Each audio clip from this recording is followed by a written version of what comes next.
Happy Saturday, everybody, and happy Halloween. We know a lot of folks are missing out on trick-or-treating this year because of the pandemic. The CDC has listed traditional trick-or-treating as a higher risk activity, and a lot of communities have canceled or modified their usual Halloween celebrations.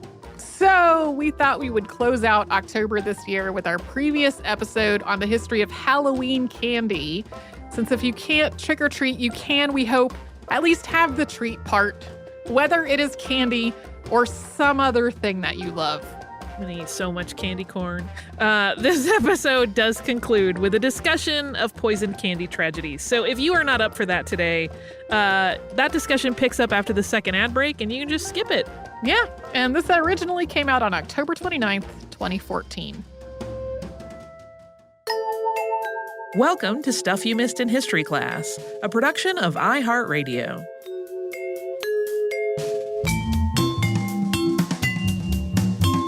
Hello and welcome to the podcast. I'm Holly Fry. And I'm Tracy V. Wilson. So, I know as we've been leading into Halloween, we've been doing some thematic things, and I know the episode on the Villisca axe murders was pretty grim, so I apologize if that was a little too dark for anybody. So I thought to close out our Halloween episodes, it would be fun to sweeten things up a bit, and instead of talking about another grisly thing, this year, as we kind of edge up on the day itself, we could talk about the history of Halloween candy. There was an episode a couple of years back that Sarah was on and Kristen Conger guest hosted from Stuff Mom Never Told You. And they talked a little bit about candy in their history of trick-or-treating, but they focused more on sort of a lot of the other cultural aspects of trick-or-treating. So we're going to dig a little deeper and skip talking about the costumes and the other trappings of Halloween night and just focus on the sweet, sugary stuff. Also, in the interest of expectations management, we are pretty much talking about modern trick-or-treating and how it has existed in the 20th century. We're not really going to talk too much, although we'll touch on it briefly, about the older historical rituals associated with the holiday or the time of year that are sometimes discussed as sort of the precursors of the trick-or-treating tradition. So we will cover a little bit about how candy kind of became the star of the show, and then we'll talk about the history of a candy considered to be a Halloween classic, even though it is apparently not all that popular. And because I can't resist a little bit of ghoulishness. We'll also talk briefly about the various scares that have happened in the media and in sort of the urban legend arena about purposely tainted or booby-trapped candy. So to start it off, though, we're going to actually talk about a different day than Halloween, near Halloween, that was also about candy. Yeah, before Halloween became the candy holiday. I mean, there's lots of candy associated with lots of other holidays, but Halloween is the big name. So confectioners tried to launch a candy-specific holiday, and they called it, in a huge amount of creativity, Candy Day. Yeah, Candy Day was first launched in 1916, and it would fall on the second Saturday of October. And it was pitched to the public as a way to sort of encourage a spirit of giving and friendship. A lot of the ad campaigns around it were about take a break and make sure someone you know is getting candy today. And they also were trying to allegedly recognize the food value of candy. In the early 1920s, it was even marketed with a campaign to give candy away to the elderly and orphans, so people who were candy needy. But really, it was a manufactured holiday to boost profits for candy companies. Candy Day was even renamed to Sweetest Day to encourage this association with kindness and generosity. And it continued to be celebrated on the second Saturday of October right into the 50s and beyond. I remember calendars when I was a kid having Sweetest Day on them and being very confused about what that was. Yeah. Some U.S. cities still celebrate it, though. And if you ask most people what they were planning for it, you would probably be met with a blank stare, which I think is what happened when I said, "What is Sweetest Day?" It says it here on the calendar.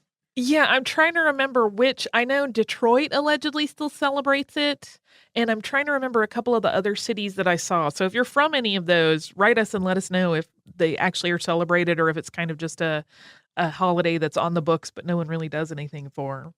The idea, though, of going door to door for treats on Halloween is believed to have started somewhere in the early part of the 20th century. So that is different from Sweetest Day. Although the exact starting point of when trick or treating really took off is a little bit fuzzy. But we're talking about somewhere between 1900 and 19 teens as the window of when people think it was first started. Yeah, the how and the why are kind of blurry also. There's some speculation that as Halloween became a night for pranks and vandalism early in the 20th century, more organized trick-or-treating outings were sort of arranged by communities as a way to distract people from egging houses and whatnot. This isn't certain, though, and sugar rationing after World War II broke out may have gummed up that plan anyway. And despite the haze of trick-or-treating's origins, we do know that by the late 1940s and early 1950s, it was pretty established culturally as a tradition. Most people will say it kind of ebbed and flowed in terms of popularity, but there is evidence of its popularity at this point from the world really of entertainment. So Jack Benny actually made jokes about the practice in his radio show as early as 1948, and trick-or-treating appeared in Peanuts comics as early as 1951. In 1952, there was a Disney cartoon about Donald Duck's nephews, Huey, Dewey, and Louie, going trick-or-treating. So we know at that point, trick-or-treating was firmly established. So in terms of there being an actual recognized practice of trick-or-treating, it's actually really recent. We're looking back at, 70 years ago. And why is candy part of the deal? This is actually an interesting sort of sociological, anthropological approach to it. According to candy historian Beth Kimmerly, sugar and this desire for sugar is an almost instinctive part of preparation for winter. So even going back to Celtic festivals of fall, I know we said we weren't going to talk about those much, but this is just a brief one. Part of the activity was that they were using sugar and then sometimes honey to preserve foods to get through winter. So to some degree, there could be a little bit of sort of ancient instinct factoring into your craving for caramel in autumn. You're also adding a little padding to your person to get through the cold period when fresh food might not be readily available, or at least you would be if we needed it. And if we weren't in an age, in the modern era where everything can be preserved and shipped worldwide, we're fortunate enough in most places that would probably be hearing this to have access to fresh food pretty much year round. This is kind of an aside, but last week I went to a thing called Ba Fest, which is the festival of bad ad hoc hypotheses. And basically people make up these really off-the-wall hypotheses that are weirdly supported by data, but are made to be ridiculous. And this whole candy hypothesis in the wintertime might have had a good place at that festival. Yeah, it's one of those that's interesting to think about, and I can see the logic of it. I don't know if I buy into it 100%, but it's fun to talk about. It is. And Ba Fest is fun, and they say, we hope you learn nothing, because everything they're saying is false. So anyway, once candy companies realized that trick-or-treating was a for-real tradition, it wasn't long before they started coming up with ways to capitalize on it by making sweet treats that had a specifically holiday focus. And initial efforts on the parts of most of these confectioners were really focused around not marketing directly to consumers with like special holiday wraps and Halloween-themed candy like we'd see today, but more to shopkeepers. So they were pretty much selling the same normal candy, but they were parceling them, in their pallets and their big shipping cases as autumn and Halloween specific in an effort to get those shopkeepers to promote candy as Halloween drew near. And this was actually important since at the time, candy wasn't the only giveaway that you might reasonably expect as a Halloween handout. Both Kool-Aid and Kellogg's were marketing their products as perfect items to hand out to trick-or-treaters in the 1950s. And candy also competed with nuts, fruit, small toys, and homemade treats. Yeah, if Kellogg's had won, we might all be getting cereal on Halloween, which is not a bad thing, but it would be a very different holiday. Brock's, which is a company that's still around and churning out caramels and candy corn, among other sweets, was one of the first companies to market special Halloween candy directly to the consumer.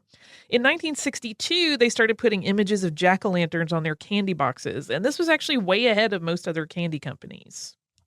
As we got into the 1970s, candy makers really started to step up their game. And this is when marshmallow peeps first started to appear in special Halloween editions like cats and pumpkins. Those were originally marketed as witchmallows. And I will just say to this day, the Peeps chocolate mousse kitties are one of my very favorite Halloween treats. I love them. Candy in individual small wrappers started to be standard. Companies were starting to make value add candies as well, so that you could give those out to ghosts and ghouls who might arrive on your doorstep demanding sugar. So this is when candy packs came with wrappers that would like turn into puppets, and boxes would have little punch out windows so that they could kind of become little temporary haunted house playset kind of activities. I loved all that stuff when I was a kid. To like give me candy plus an activity to do once I was full of sugar and I was the happiest child around. This is also the time in the 70s when one of my very favorites, known as Mr. Bones, debuted. And Mr. Bones was a candy skeleton that came in a little black coffin. So it was basically like bones and a skull in little pieces. And I would always spend way too much time putting him together. Like I would make sure that all my bones were laid out as properly as could be given the candy molds that they used to create them. And then I would eat him from the feet up. And I remember I would always get really dismayed if I had not gotten enough of the proper parts to make the full skeleton. But I loved Mr. Bones. But before we get to another rather ghoulish candy trend, do you want to have a quick word from a sponsor? I sure do.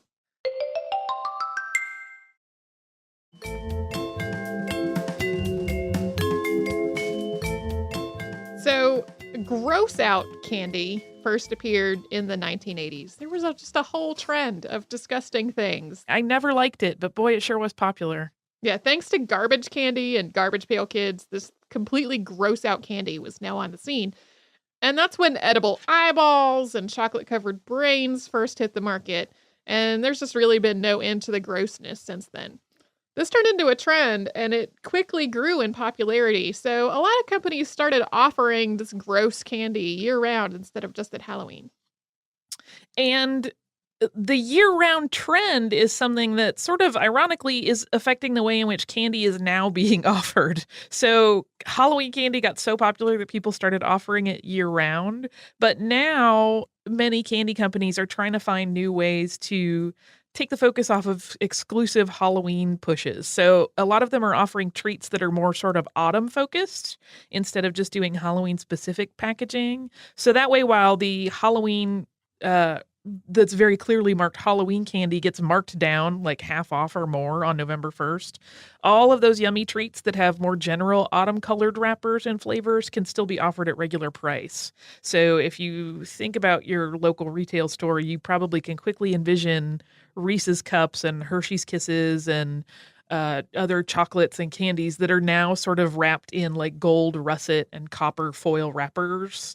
And that's part of why that transition happened. Instead of marketing for one day, they're marketing for a season. Well, this is also reminding me of like the rebranding of other holidays candies as Halloween candy, like the advent of Cadbury Scream Eggs, which I might need to go find some as soon as we're done recording.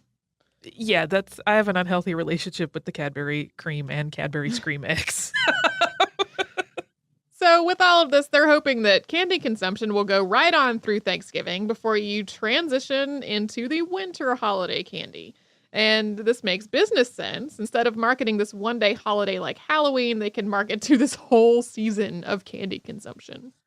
Yeah, because candy for Halloween comes out so early now. I mean, that's almost a full half year of just solid candy marketing by the time you factor in fall and the winter holidays. So in 2011, it was estimated that Halloween candy sales made up for $2.3 billion of the $6 billion associated with American spending around the Halloween holiday.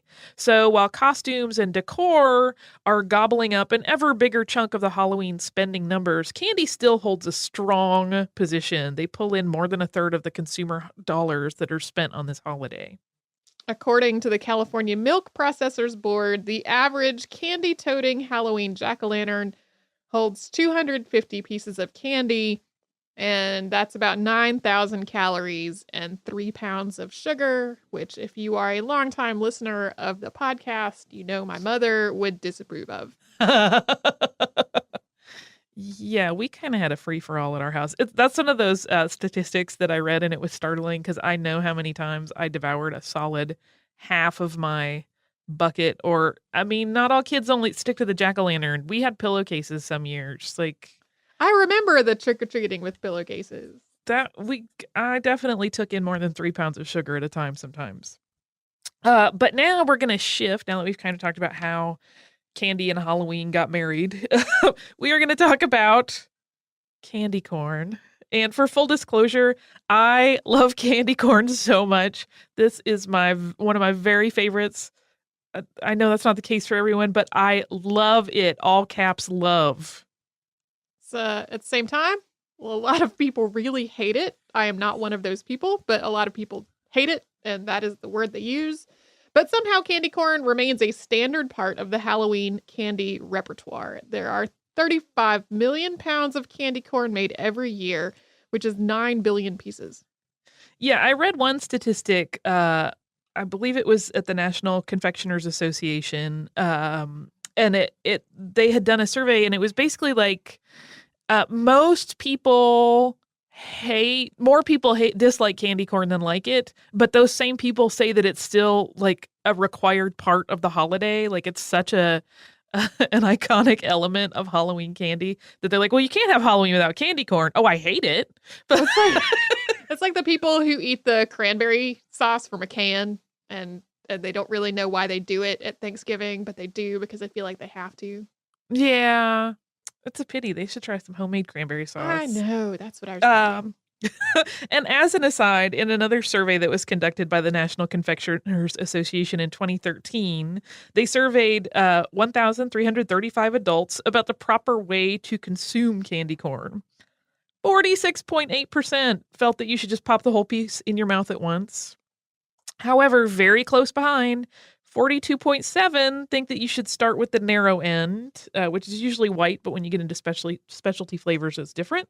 And 10.6% think starting with the wide end is the way to go. But I also have to wonder, given what we were just saying about how many people dislike it, how many of those respondents said you should throw it out before actually giving their eating preference?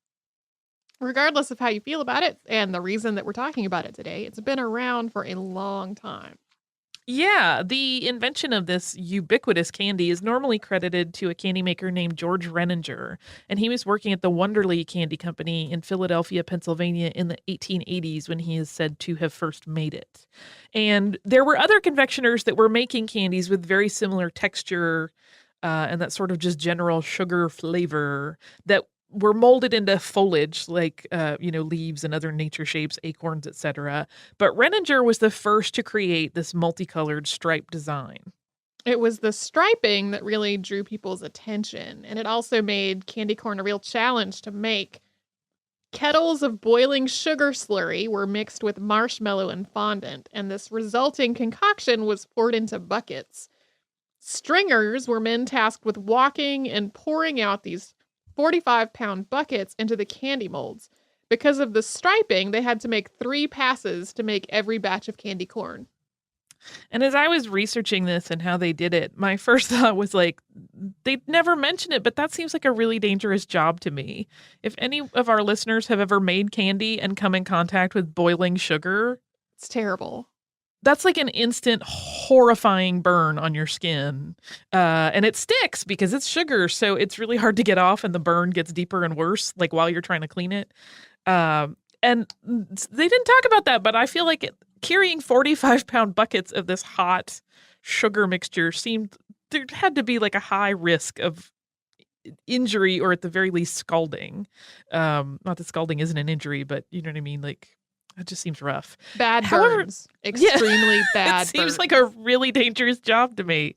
The process has really not changed that much today, except that now it is mechanized, so there is not risk to human skin, and it's not as time-consuming or backbreaking. But other than that, it's pretty close to the original process.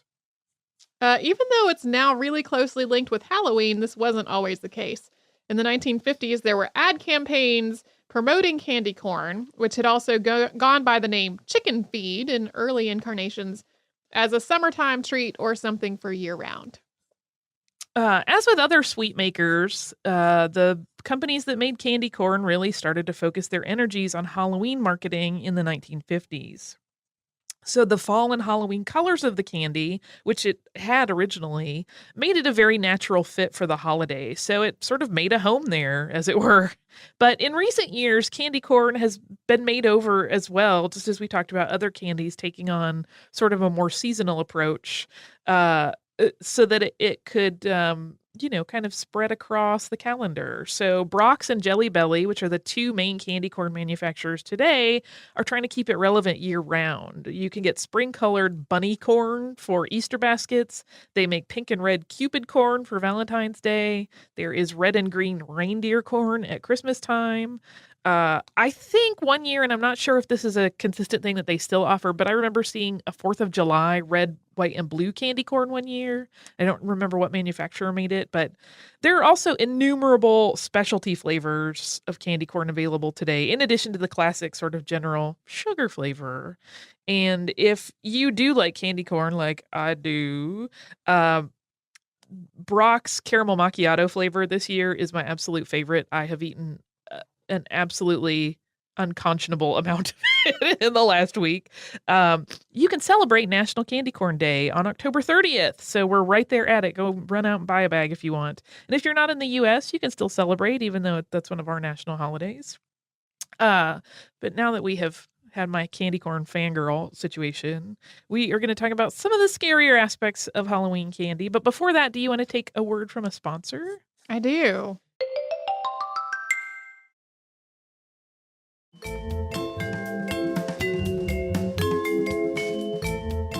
There's a huge irony to Halloween's candy collecting tradition. Unlike the rest of the year, when kids are not supposed to take candy from strangers on October 31st, unless your mother's like my mother and you only trick-or-treated at the homes of people you knew personally and extensively, you're encouraged to do exactly that. Yeah, the risk inherent in doing so has, of course, given rise to all manner of stories and myths and third and fourth hand accounts of horrible things that people will allege really happened to their cousin, sister's best friends. And it's completely natural to be fearful of the unknown. There are certainly enough real life horrors that are reported on the news all the time to feed the fear of a wicked, cruel person poisoning candy to pass out to kids on Halloween. Well, and even with so many communities having like a safe trick-or-treating event, I was always like, that just seems like you could hurt more kids at once. Yeah, I don't know if we're paranoid. I have very similar thoughts. I'm Yeah. glad I'm not a parent because I would be the mom that never let my kid do any of this stuff. Right. However, most of the stories of tainted candy don't really stand up to closer inspection. There are definitely a few which have made headlines over the years, and Snopes, which I love, Snopes.com, visit if you're wondering if something is true or not. They have a long list of these events. We'll cover just a few of them. So, in a case where there was actual poison involved, but it seems like not so much evil intent, stick with me. A woman in Green Lawn, New York made a really terrible decision when she decided to teach teens a lesson about being too old to trick or treat in 1964. So Helen File prepared these special packages of non-treats to hand out to teenagers when they came to her door for trick-or-treating. And these packages had steel wool pads, dog biscuits, and arsenic-laced candy buttons. And File told the older kids that she handed them out to that they were a joke and that they were in fact poisonous. They had skull and crossbones on them and poison written on them. And no one ingested any of them. But she was handing out poison to kids, so she was charged with child endangerment. She pled guilty and she received a suspended sentence. That just seems like maybe she went a little too far trying to make her point. Yeah, it seems like the arsenic-laced candy buttons was one step over the line. Maybe more than one step. It was over the line. In Detroit in 1970, Kevin Toston, who was 5, died after spending 4 days in a coma following a heroin overdose. And the drug was found in his Halloween candy.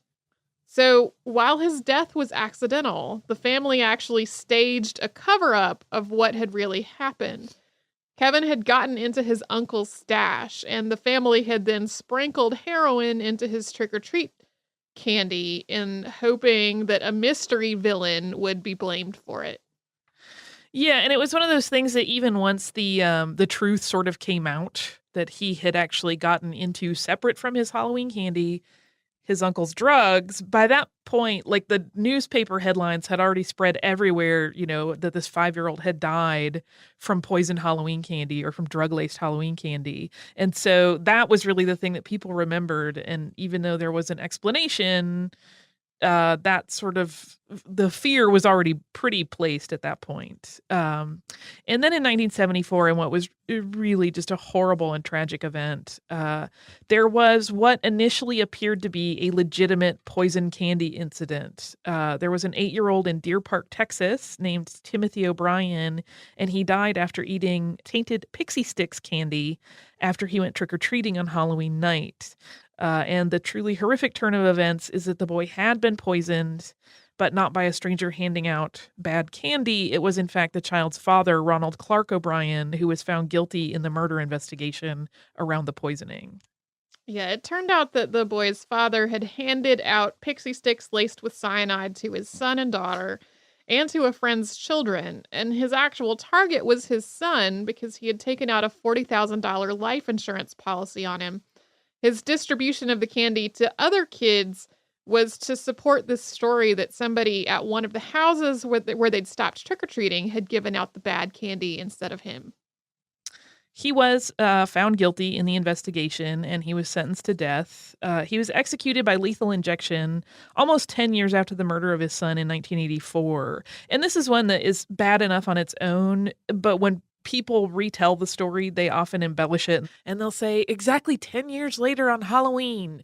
But no, he was executed at a different time of year. But I kind of feel like that one is bad enough on its own. You don't need to add, poignant timing details to it. So while there haven't actually been any documented cases of like widespread distribution of tainted candy to stranger children, these myths persist, and parents are understandably fearful. And, that taking candy from people you don't know is an inherently risky thing to do. But if there is an upside to all of the fear surrounding potentially tainted candy, it's actually the benefit that it offers candy companies. So parents have become less suspicious of factory-sealed candies and individually wrapped these little smaller packages than they would be of homemade treats, which used to be a lot more common. I know when I was trick-or-treating as a kid, we had neighbors that would make like popcorn balls, or we had one neighbor that would give out, she would do the little chocolate mold candies of her own. Like that would never fly today unless you were going to like a specific friend's house for a party. You could not go to a stranger's house and get a popcorn ball and probably be allowed to eat it once you got home. Yeah, I remember my mom going through all of the Halloween candy and throwing away anything that was suspicious to her, which was mostly stuff that was homemade. And that was even even after only trick-or-treating at the homes of people that we knew. Better safe than sorry. I mean, I kind of can't fault her for it. I really can't either, She had your best interests in mind. She was trying to make sure her kids were safe. She also had some pretty strict rules about how much candy we could, the Halloween candy at our house usually lasted a really long time because it was sort of rationed in little bits. Not at our house. It was like a crazy wild free-for-all at our house. We were very horrible. So yeah, that's sort of Halloween candy through history. A lot of that's more modern history than we usually cover, but it's one of those things that we don't really get to kind of delve into, and it's the perfect time of year to play around with candy and sweets discussions, which I always love. So even in some cities today, like I know there are a few local police precincts and stuff that will sometimes do like a candy inspection station on Halloween night, or you can go and have your candy x-rayed to make sure there's nothing dicey in it of a metal nature or anything. So those are still out there as safeguards, even though, as we said, there haven't been any documented cases. If it makes parents feel better, I think that's great. And now I just want to go eat 3 pounds of candy corn, but I'm probably alone in that.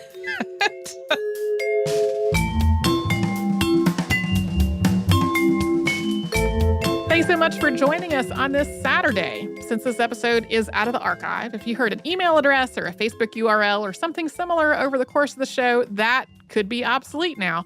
Our current email address is historypodcast@iheartradio.com. Our old How Stuff Works email address no longer works. You can find us all over social media at Missed in History. And you can subscribe to our show on Apple Podcasts, Google Podcasts, the iHeartRadio app, and wherever else you listen to podcasts. Stuff You Missed in History Class is a production of iHeartRadio. For more podcasts from iHeartRadio, visit the iHeartRadio app, Apple Podcasts, or wherever you listen to your favorite shows.